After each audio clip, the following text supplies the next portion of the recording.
Are you aware of the metabolic syndrome?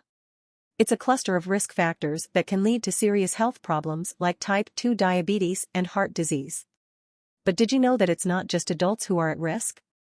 Children and adolescents can also develop this syndrome, and it's caused by something called insulin resistance. Insulin resistance occurs when our bodies don't respond properly to insulin, leading to an accumulation of fat in the liver and muscle tissue, as well as inflammation in the abdominal area.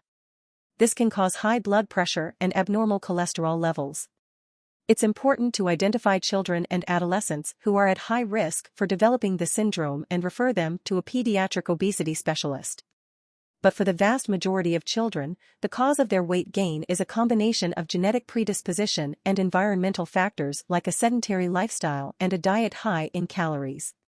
There are certain red flags to look out for, like a recent acceleration in weight gain or substantial weight gain starting in infancy.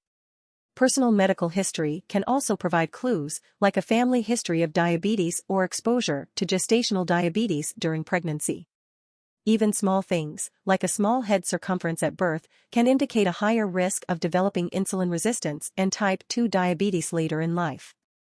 We need to investigate the child's anthropometric and biochemical markers and perform a risk stratification evaluation using the most relevant metabolic syndrome definition available.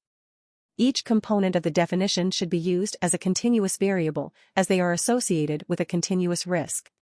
If a child does have the metabolic syndrome, it's important to understand that this is an indication of increased risk for future health problems like type 2 diabetes and cardiovascular disease. Improving insulin sensitivity through weight loss, dietary changes, and exercise can improve several factors associated with the metabolic syndrome in parallel. Stay vigilant and stay informed. It could make all the difference.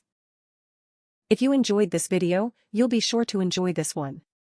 Also, be sure to like, subscribe, and turn on notifications so you get notified when I release a new video. Be sure to check out some of the recipes on my channel as well.